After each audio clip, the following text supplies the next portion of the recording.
Let's talk about cowboy action shooting all night, every night. Bam. Have you ever grabbed one of these lever actions off the wall and just cocked it and got ready to go? Woo!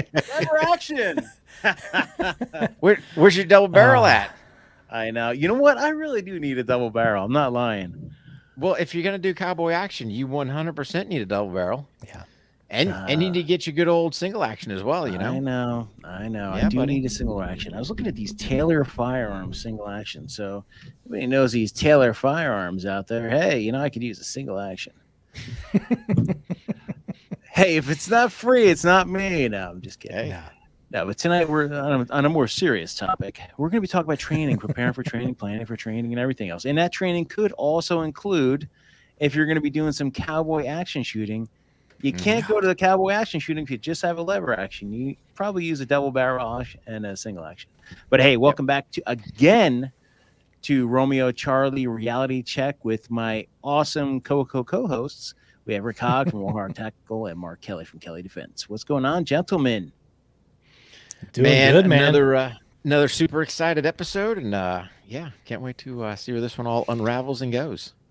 The response, by the way, to the Romeo Charlie show has been great. Appreciate everybody tuning in and everybody giving us your comments and feedback. It's been a lot of fun. A lot of good information, a lot of good guests. It's been good. Yeah. You know, it was all about that. Once you guys mentioned Desert Storm and Desert Shield, boom! Forget about it. Forget about it. History right there, man. History. Yeah. Yeah. So let's talk. So Jason's a big competition shooter now. Saw your stuff on IG. Mm-hmm. It's fun, man. Looks like a lot of fun. Looks like you're getting after it. Looks like everybody was getting after it. Yeah. I mean, I was pleasantly surprised on the reception going there. Because, you never know what you're going to run into. In this world of firearms and firearm shooting, you never know if you're going to get like the asshole. Well, okay. So you're going to have, I mean, here's the thing. You'll run into those out there, but they're the minority. For the most part, most guys, because they're all kind of shooting together, and it's like, hey, who's the new kid rolling up in here? You know, do some quick introductions. Hey, you're new to the game. Cool. Let me give you some tidbits. Here's what's up. Yada, yada. I mean, hopefully that was your response, so yeah.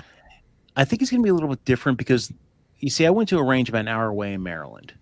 And, let's jump right into training. So figure about a month ago when I started this health kick, I shouldn't even call it health kick. When I turned into let's Jason survive past 50, I started shooting a lot more. I started being like, you know what? One of my bucket list things, it's not even a bucket list, was shooting competitively. So I signed up for a USPSA match. And then I went to the range and I zeroed in my red dot and I put a couple hundred rounds down. I just started getting used to shooting for competition rather than shooting for tactics.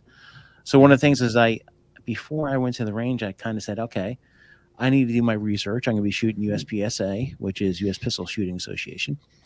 I said, okay, I need to understand what am I going to be shooting? What are these stages? It's going to be a lot different than tactical shooting. And so right before I went to the range, I got everything laid out. I brought little paper plates with me, little sticky cards and everything. And I tried to learn how to shoot to their little parameters, which is a lot different than shooting full tactical. So, yeah, I did that. And I was pleasantly surprised when I got to the range over the weekend. Everybody was very welcoming. And they're like, hey, first time here. Here's what we're doing. A little bit different than IDPA, but hey, this is how we're doing it. If you want to help set up the range, you can learn how it goes. And hey, by the way, it's $25. So it's not a killer price tag, but you're also getting a lot out of it. Mm-hmm. Yeah. And the thing is, depending what your goal is, I mean, you can just go there and just go to shoot the match for you. Or you can sit there and go, hey, I want to try to get ranked in this sport if that's, so your desire. And then you've got to start figuring out or digging a little deeper. What do I actually want to get ranked in? Because there's numerous different disciplines in there. Yeah. And the thing is, I mean, they're pretty wide open as far as, parameters and what you can do and can't do. But to me, my thing, Jason, was when I first started, it was how to make myself a better shooter and put yourself in situations where you may not see in a regular training event, or you can't set up potentially at your range. And then the other thing is that I like with USPSA is, if you are opting to get ranked in the sport, they've got their standards in there, and you can actually shoot these standards, and it gives you some tangibles. So like we talked about before, how do we know if we're getting better at what we're doing? So you could do something like go hit USPSA, look up their standards. It lays out exactly how the course is set up, and they're not super hard or difficult. And then boom, get yourself the pro timer, run it, and go, all right, hey, this month time. And granted, I wouldn't look at doing the whole hit factor thing. I would just look at, hey, what's my time and my hits? You try to do the higher math with your hit factor and don't have computer power. You might have some dramas, but it'll still give you a tangible to go, okay, cool. Where am I hitting? What's my time? And am I improving, or whatever the case may be? So good on you, man. That's my goal for the next one. Is like, I didn't even care about hit factors or anything this time. But I wanted to see where I was at. So now I got a good baseline. I know how to train for the next one. Yeah. And then if you think about it, it also gives you a takeaway where the course of fire, and nothing else. It'll give you, depending on how they break down their score, it should give you your raw time, and then kind of what your hits were. So even at that point, it gives you, I mean, there's data that you're pulling from just going to a match. Yeah. The cool thing Speaking about of data, go ahead. I was going to say one last thing, is you guys will both enjoy this one. I think it's our infantry background, but everything I do, it has to pour rain. So it's pouring rain over the weekend. So that was even a good start, but it was fun. It was fun. Go ahead, Mark. I was just going to make a comment on those tangibles like Rick was talking about and how important those are. Rick's always talking about the Warhog eval, and it's basically just a cold drill. It gives you, and you shoot it the same every time, and you take away and you document it. We're going to talk about documenting the stuff, but it gives you those tangibles that you can take back with you, that next time you can compare it to whatever the next time you go shooting and you shoot that cold drill. And it's a good thing to start with. And those tangibles with the match that you shot, like you said, it gives you a baseline. And I think one of the big topics we're going to talk about is having a plan, and those tangibles are really everything when it comes to having a plan when you go to the range. So you're not wasting time. You're being efficient in your training. You're muted. Professional podcast. Professional podcast of Jason Piccolo. But let me jam this in real quick, since we had no clue what you're saying, Jason. I want to add this point in. The other good things about the matches that you brought up was shooting in weather conditions, right? Especially the rain. Right. So again, if you're out there running a dot, especially if you have a open emitter system, you might find you've got a fail point in there to go, oh, where did my dot go? So again, if you're not one of these that, I hate to use the word fair weather shooter, but if you wait for the optimum conditions to go out and shoot, and you're not going out there in all weather conditions to really go, hey, what's my kit doing? You'll never know. But a match, man, I just paid $25. You know what? I'm going to go shoot this thing. I'm going for the bling. Yeah. That's it, man. I'm slipping, falling in the mud. And I didn't even care. At that point, I got a range bag years ago as a present, and it had this cool little zipper thing, and it zips over. I get everything stay dry. I had a little rag.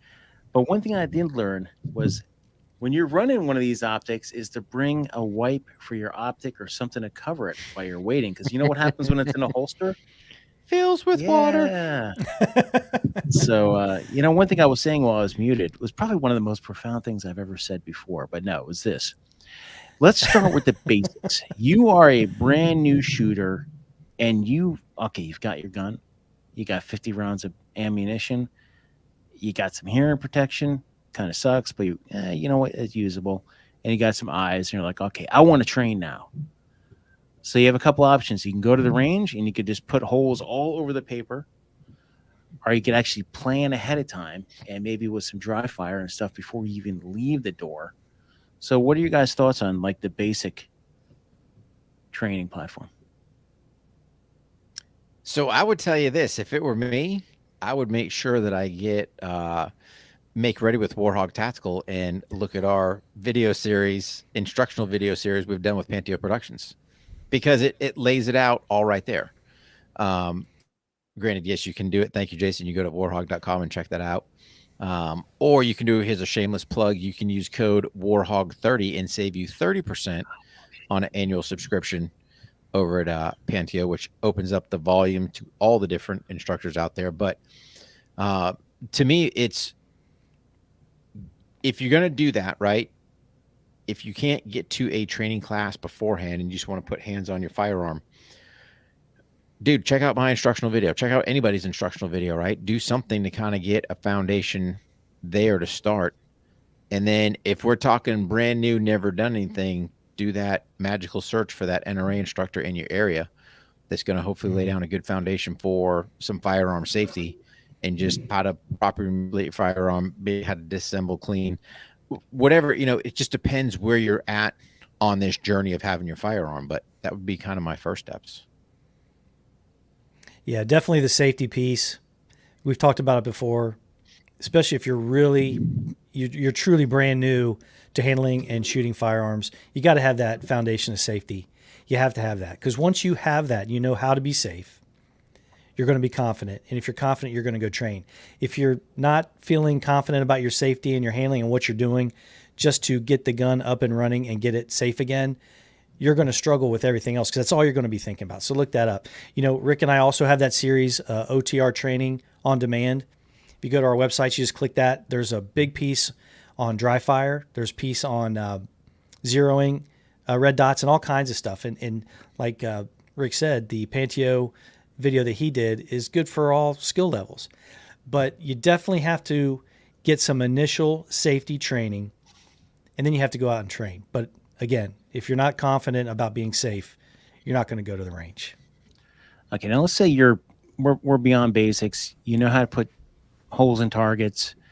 You're an LEO, you're military. You know, you've had some sort of training. Now you want to get more advanced training, and you want to plan. What are the fundamentals that you want to plan? Now, let's say you want to protect your house. So do you want to learn how to shoot in low light? Do you want to learn how to shoot shotgun, M4, AR-15? What do you want to do next? So that's the other thing you have to plan, is plan on a parameter that you want to shoot around that you could train to. Mm-hmm. And all that, Jason, comes down, you've got to put pen to paper, in my opinion, right? So yeah. It's almost that brainstorming where you're going to go, okay, cool. If I'm quote unquote an armed professional and I'm carrying a handgun for a living, then obviously that needs to be my number one focus. If you're going to shift gears and go, all right, hey, I'm looking to defend my house. Yes, there's other tools or platforms out there, but you got to look at, hey, shotgun, AR, stuff like that. That requires two hands at times. Let's think about this. If I have to go retrieve children out of my house, do I want to have both hands occupied because maybe that infant can't, I have to physically pick them up to move them to somewhere to safety. And then, if I'm doing that, how am I incorporating that into my training? Am I using something like a brute force bag that weighs, 20, 30, 40 pounds, however, weight of your child, and actually holding that thing in a way and still working firearms manipulation? So you've opened up kind of Pandora's box, but people, I don't think they're thinking that deep into the weeds. It's no different. Hey, if you're carrying a handgun for self-defense, cool. How many times you're actually practicing drawing that thing from concealment while carrying two hands of Walmart bags or pushing a trolley or doing something, right? Have you thought about, all right, hey, I got bags in one hand and I got little Johnny's hand in the other. How am I working this piece out if I have to defend myself? Well, you talk about valid points, and these are things you could do without ammo. These are things you can do in your home. When you're talking about training, it's not always about spending money. Before I went to, and think about it this way, USPSA. The thing I did before I even got to the range was I got a new holster. I had to figure out how to shoot, and I got a new gun. Not every gun is created exactly the same, so I want to be able to get the grip down and get everything. So hundreds and hundreds of dry fire, hundreds and hundreds of mag changes just to get to the range before I put holes in paper. Now, when you bring up those practical points about defending your house, are you going to practice with a gun with a light on it?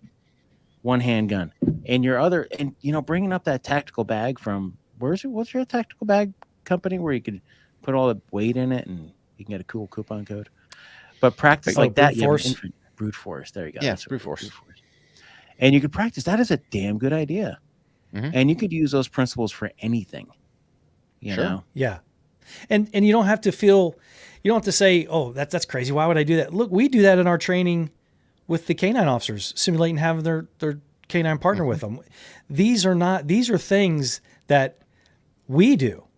And when we're telling people to do that, like that is a super great point that Rick was talking about with tying up both your hands when you're defending. Everybody's always talking about what's the best. Oh, the shotgun's the best. Well, maybe it is. Maybe it is. But those other things that you need to consider are you have others there. It might be dark. You may be having something, a light. You may be opening doors and all that kind of things. If you're not doing that stuff all the time, maybe focus on just one.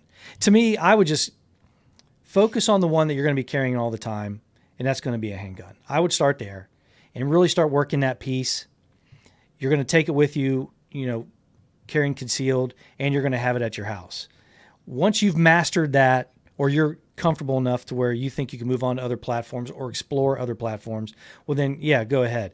But let's really concentrate on one and work it out. Yeah, that's an excellent point. Training doesn't always have to be about shooting things to stop them, like shooting other individuals that are causing you harm. You could train to have fun. We were talking about before about doing this cowboy lever action stuff. You could have a lot of fun with firearms. You could train and have a lot of fun. It doesn't always have to be that guy that's yelling at you at the range going, you know what, you're an asshole and I do it like this way and I got the dope and all this other shit. You can have fun with this. But Jason, you should, right? Regardless what you're doing. If you're going to the range not having fun, because again, if I could tell you the number of times me and Mark tell them cats, hey, turn them frowns upside down, right? So you dig in their ass a little bit because you're trying to drive a point home and everyone's like boo-boo lip. It's like, dude, we're having fun, right? It's not you should, or if you are, however you phrase it, right? You should go to the range. Anytime you're shooting your fire, it should be an enjoyable time, right? Cool, man. Yeah. Hey, we're having fun. And if it's not, do some self-assessment. What am I doing where it's not fun? So if you truly want to teach it or have it as a skill and you're going to go to the range, think about a book or some way to, I call this the book too, is some way to keep track of what you want to do. Have that plan before you get there. Yep, we all have the books. 2 books. And that's the thing is like when you get there, you have a plan. You can shoot rounds all day long when you're done, but go there, have a little focus. Go there, do your focus, whether it's going to be, okay, my goal is to practice my draw and fire.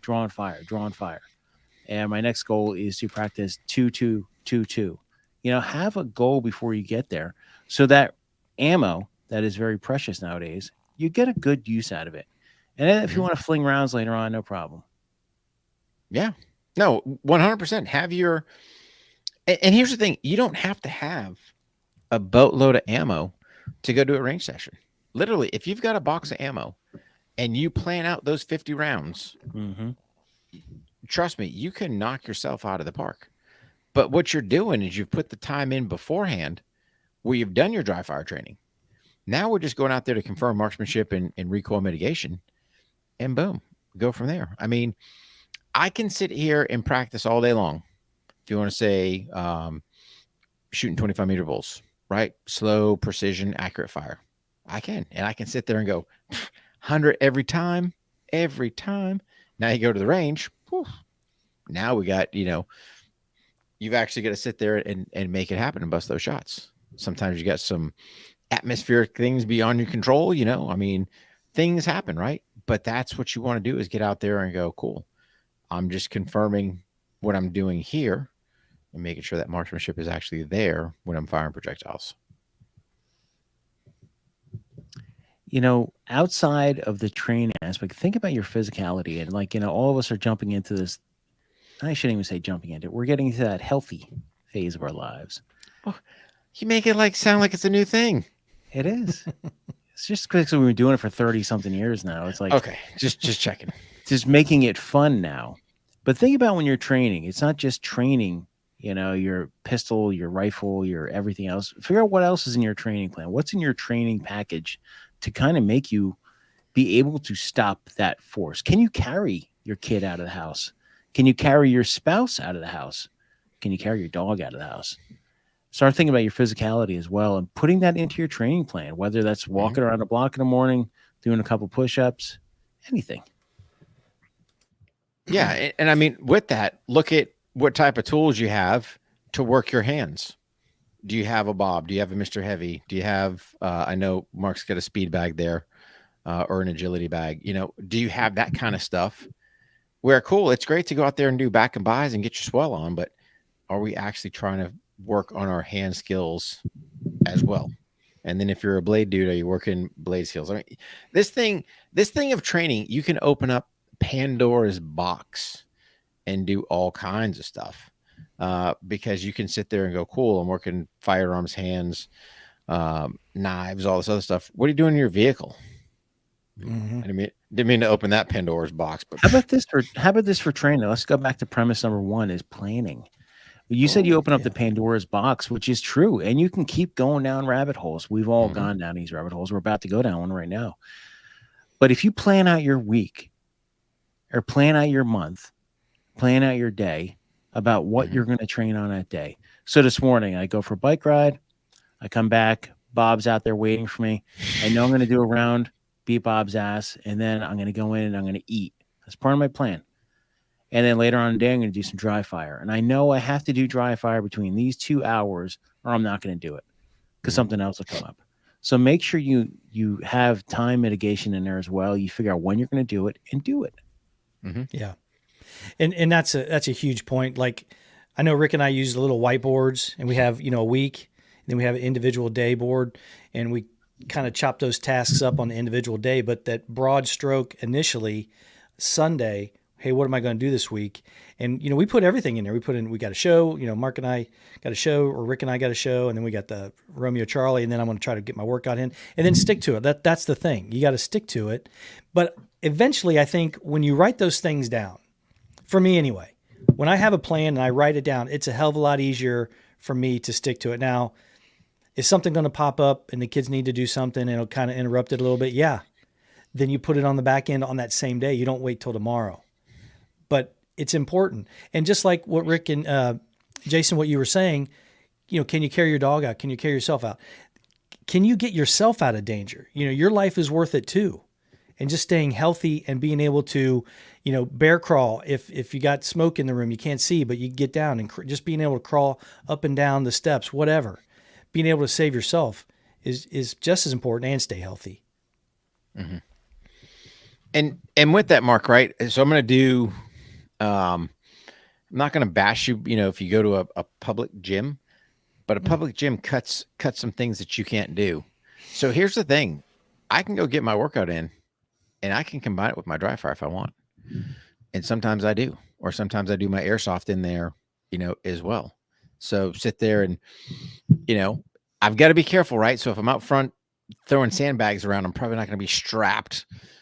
Neighbors be like, hey man, what's he out there in his Ranger pay and he's freaking strapped with his blaster on? Like, there's Rick again. There's Rick again. What's Fruit Loop doing? Old man Hog out there being crazy.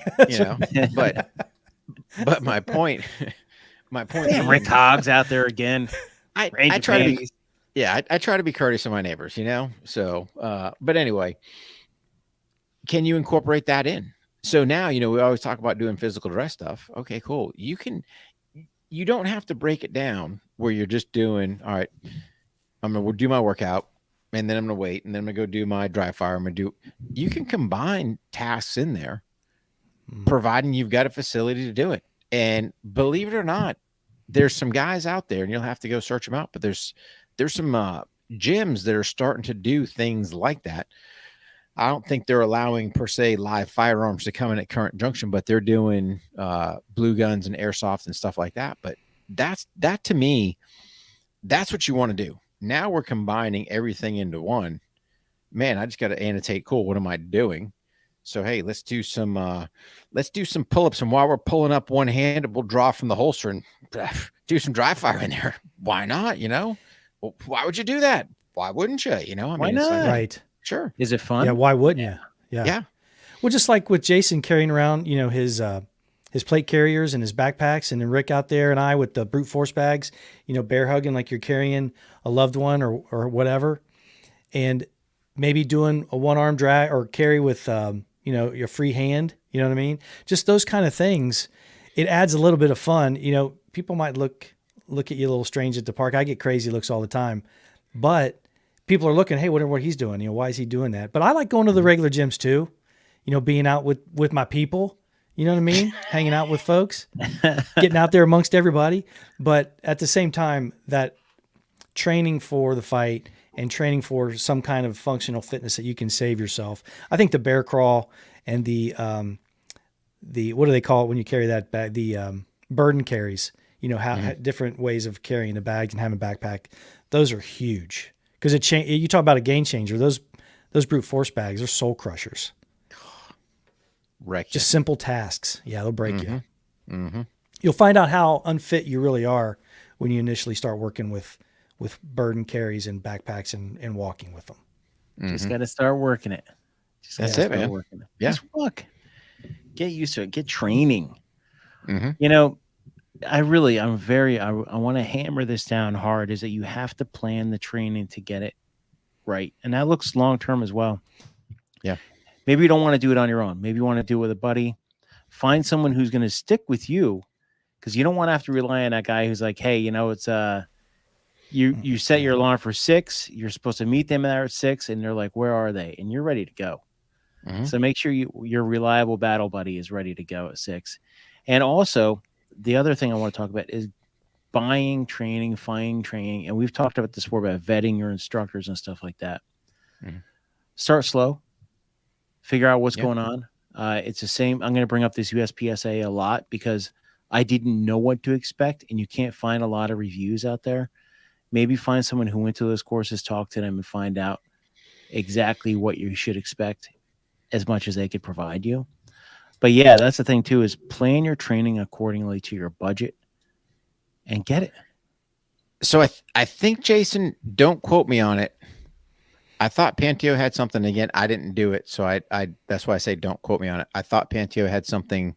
I think Keith Garcia did one intro to like 3-gun, but I don't know if there's another one intro to USPSA or something like that. I'm sure if you do some looking, you can. But the good thing, the good thing with any of those, shooting disciplines, if you just show up and kind of talk to them cats, they're going to take you under their wing. I will date myself, when I first started this thing, way back in the 90s, shooting USPSA, Kyle Lamb was the guy that I ran into, and it was like, hey, kind of saw him out there, Kyle, hey, what's going on? Hey, what's up? What are you doing? Here I'm out there with my nylon Eagle leg holster. Hell yeah. Right. I'm Joe and I want to train to get better. What do I know? But then as you start getting into this thing, you start seeing some of the speed rigs and competition rigs and all this other stuff. And you go, yeah, man, I want to get a little better because I'm past the Eagle leg holster. I want to do ramp the game up, and I want to get out of this single stack 45 and go something, have some more bullets in there. So I'm not changing mags all the time. But yeah, but there's something about competition, and if there's something about it, compete against other people and competing against yourself. Whether that's I'm going on a ruck and I want to beat my time the week before, I want to go farther. But now with the shooting thing, I'm like, I'm all in. I gotta compete against other people. I sucked last weekend, but I wasn't there to do anything except familiarize. But don't say you sucked, right? Because again, we're all gonna, if you want to say suck at whatever, it's just you're figuring stuff out, right? Because when it comes to shooting matches, you can get down to the weeds. If you think about, typically we want to shoot stuff left to right because that's easy, right? There's times you've got to shoot right to left. Why? Because if I've got to move in a certain direction, it's easier for me to shoot right to left because now I'm set up. Once I fire that last shot, I'm rolling out of that box, getting into the next position. So it changes your dynamics on what you're doing. And that's kind of the stuff to me that it's really, am I practicing moving from spot to spot? Hey, how many steps does it take for me to go here to there, step in this box, be set, ready to shoot? Hey, as soon as that foot's in there, hopefully, boom, it plants. I can get that round off, the other one settles, boom, and we're doing something. So I mean, there's so much just in that mere footwork and getting yourself set up to shooting matches that you're not normally going to do when you're just sitting there doing your dry fire training. So it's a whole nother level of training, in my opinion, when you're looking at shooting matches. I agree. Let me ask you something, Jason. Since this is your first, I've only entered 2 shooting competitions and I had a blast. But with you just having this recent experience, are you looking forward to the next match, or did you immediately look forward to the process of taking what you did and seeing how you can change it to make it better? Which came to your mind first as soon as you left there? Before I even left there, I thought about improvement. I was already going in my mind, the after action. Okay, I need to do this, and that in order to do it better. First thing is rushing. I am so used to the law enforcement world where I need to get rounds on target as quick as possible, and I'm really not too worried about pattern. Now I'm thinking about, okay, I need to get rounds on target, thinking about location of those rounds. Mm-hmm. As soon as I got home that night, I went and I looked for other matches to sign up for, knowing that it's going to give me some time. I'm going to have at least a week to 2 weeks to practice. And then I said, okay, now I got to find out. I'm going to go to another range. I need to shoot. I need to get to the range and shoot some more targets. But now I have a plan. So when I get to the range, I know what to expect to prepare for the next match. But now I signed up for a steel challenge, which is steel plates. And I'm doing that this weekend. So now I know. I've been watching a ton of videos on it. I'm going to get my paper plates. I'm going to go to the range, and I'm going to set them up like the targets they are. So I'm doing my research, knowing that I'm going to be shooting another thing. But now that I've done a competition, it's just another competition. So that nervousness or that hesitancy is out the door. Mm.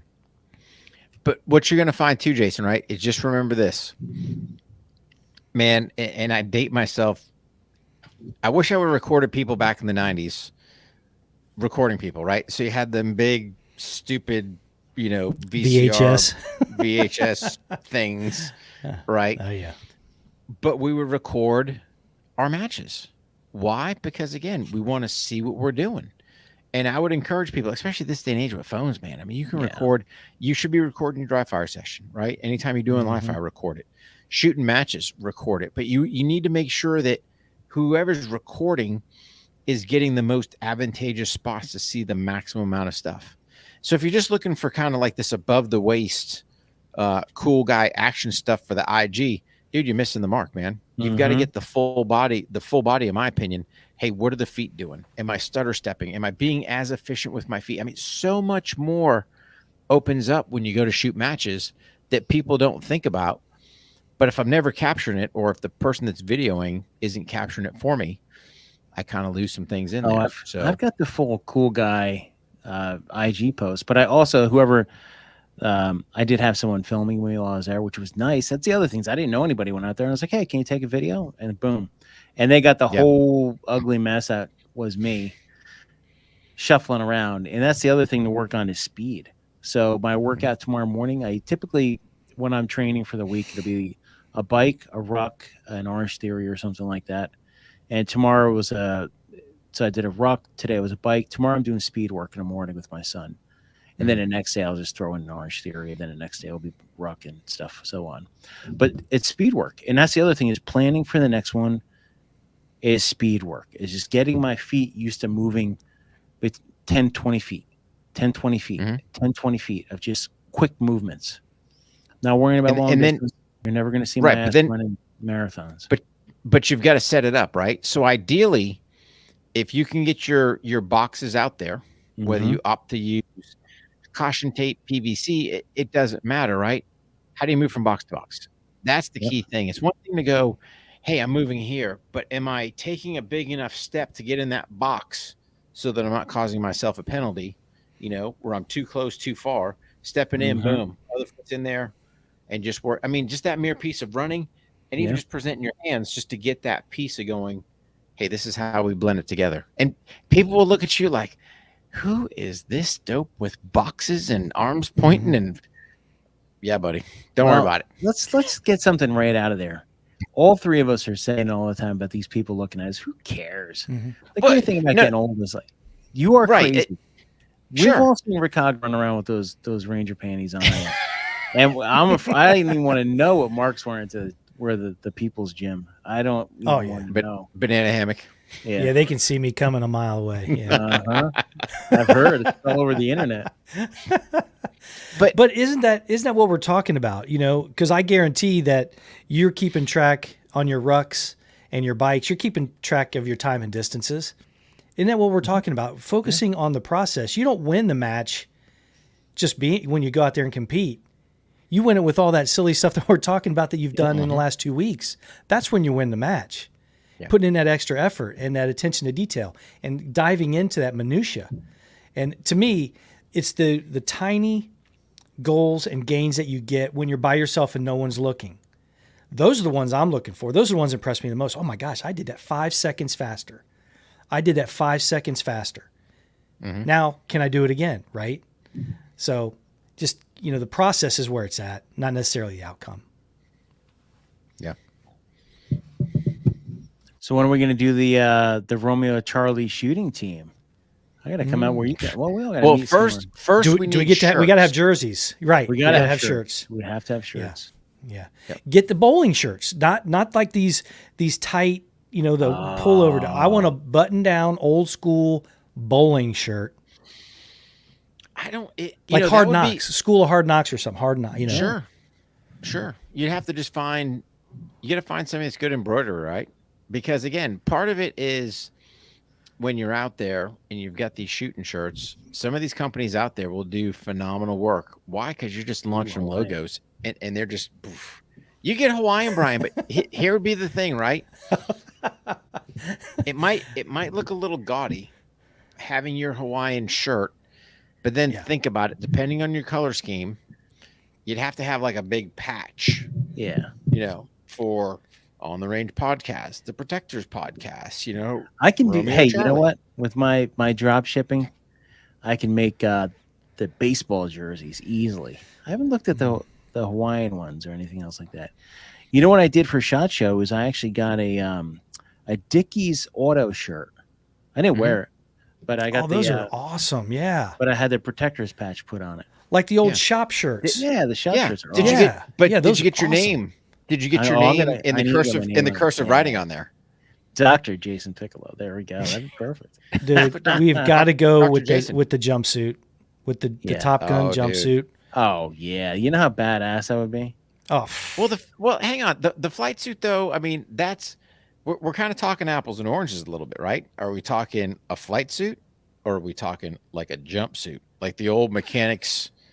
Like the Michael Myers jumpsuit. When I was artillery, I had the Nomax suit, and it had the little zipper, so you can go right anywhere you want, ammo box or anything. How about the old Adidas sweatpants that had the buttons, like Larry Bird used to wear? Just boom, just pull one. Damn, Romeo Charlie at the range. We practice this one. Bam. Be like, watch this. Yeah. 1, 2, 3. No one's going to tell me those are stupid. Yeah, they're not stupid. That's gonna be the most badass thing ever. You know what? We have to have our own style. Look at us. We got t-shirts and hats. All these podcast guys have t-shirts and hats. We gotta start wearing some cool. We should come on this show with jumpsuits on or something. Like then I have to figure out how to get the mic to get me in a full body. Yeah, yeah. I'll slap my flight suit on. I don't care, man. I've got my Nomax suit around here somewhere. Yeah. You still have your flight suit? Me? Yeah. Yeah, of course. Yeah. That thing. That was the thing. That was the thing back in the day. That's historical nostalgia right there, man. I have my Nomax suit, first cab with my Specialist Piccolo on there. Specialist E4 Mafia. I didn't have no fancy. Didn't have no fancy rank on mine. Just a couple of flags on the side there, and be like, "Yep, here we go." With a big cowboy hat. Yeah, well, round top. That's what we need, cowboy. Navy SEALs here to get you out. Well, gentlemen, I think we've kind of went down a different rabbit hole. But before we get going tonight, anybody out there have any, what do you call it? Questions or comments? I have one, and I think Mark just brought it up, is use the old pen and paper. Or if you're one of these newfangled generations, you could write it on your phone or anything else. Yeah. You could, but here's the thing that I like with the phone. See that stupid thing there? Oh, where's my boom? Use your cameras to record what you're doing, right? I think that's the key part. Because it's one thing to annotate, hey, this is what my range session is, right? Because what you can find is even if you're, putting your data down on your phone, you're going to have some issues, in my opinion. And here's why. Because what I like to do, let's say I'm out doing my live fire session. If I'm doing my dry, it's just set to the par time, so I know if I'm hitting my par time or not. But when I'm doing my live fire session, let's say, for example, I'm doing my draw to first shot, right? Boom. I can do my draw to first shot. It's still recording. It's recording the action. And then I just say whatever the time is. So now when I go back to review, I've got my notebook, because then I can annotate, hey, if I was going to do 10 draw to first shots, I don't have to stop between each one, annotate that on the range. To me, that's just wasting precious time, right? Now when I come back to watch the film, I can go, oh, cool. 125, 191, 111, whatever it is. But I can make some notes to go, oh, yeah, you fumbled that one because you did X, or whatever the case may be. So to me, it's just, that's the nice thing of having it recording. And then that's the other thing. I don't know that I could sit there, watch the video, bail out of the video, go back into my training log, annotate it down. To me, that's just, it doesn't come across to me as being as efficient as I could as pen to paper. So. Yeah, if you're a training buddy or an instructor too, we use them all the time on the range, Rick and I. You can explain all you want, but you show a guy what he's doing and you see that little dip right before he breaks that shot and you show it to him, man, it's powerful. It's powerful. Yeah. And that's the thing, is I'm staring at a GoPro right now. I've got we all have these stands for cameras. So maybe next time let's bring I did order a little cart. That's one thing less learned, is to have a cart to drag all my crap around with me. And then, Old radio flyer. I got something exactly like it. But I did see these cool cameras for your hat, and I was like, Oh yeah. Well, GoPro has a mount for your ball cap. Yeah, it's like $5. That works good too. Yeah, and I mean, that's cool, but you're going to kind of get your view on the match, which to me, I always wanted to see what I was doing, what my added movements potentially, or what my inefficiency was. Hey, did I bumble that mag change? Could I have done this? And it gives you a chance to look at the stage. I'm not saying you can't wear one on your hat, but let's just say this. When I saw the recordings of me this weekend, in my mind, I was moving a lot faster than what I was on that video. I was like, oh, my legs are really slow. So you're right. Get the full perspective. You could have, as long as you have two views, you could do the helmet cam for the badass, IG posts.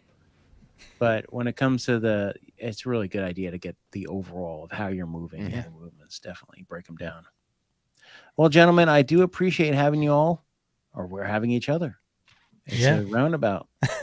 We got to talk about training. We got to plan it for training. We got to talk about Rick and you, and run around with your weird workout outfits on.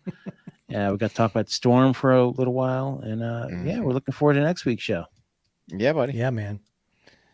It's going to be another good one. Oh, we didn't have a reality check tonight. Rick, what's our reality check? The reality check is with one of these, and then obviously for the and Mark has, I believe, the Desert Storm version. Yeah. Oh, look at that. Yeah, oh yeah. That's actually something from our friend who was there with us, by the way. Yep. And you can get that at eaglesandangels.ltd.com. Just type in Rick Hogg, that'll pop up. Yeah, I think those are all sold out though. But don't even ask it. It's not for sale. Don't even ask. That's a collector's edition right there. It is a collector's edition. But Jason, you ought to do a vlog. Do a vlog of your next trip. Edit that bad boy up. Throw that out there. Yeah. Oh yeah. Do a how to shoot. You know what, everybody? I do have a Substack right now where I do a vlog called a Protagonist Log every night. I'll do one tonight. And I typically have my workouts in there and everything I've learned that day. Well, not everything, because I always learning.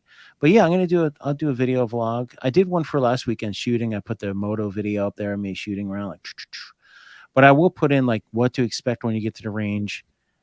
Yeah. Well, and when I do a range day, I'll put, hey, this is how I'm training. So if you go to Substack, Dr. Jason Piccolo, you'll see me. If you want to subscribe to it, just shoot me an email. I'll get you on a list. It's free. I do charge $110 to Rick and to Mark, but that's just friends and family discount. As I would expect nothing less. I mean, I don't know why. Now you tell me it's 110. I've been paying you 220. So I guess I get a price break. He's been picking up my fee. Okay, everybody. Hey, thanks again, guys. All right. Thanks, guys. Appreciate it.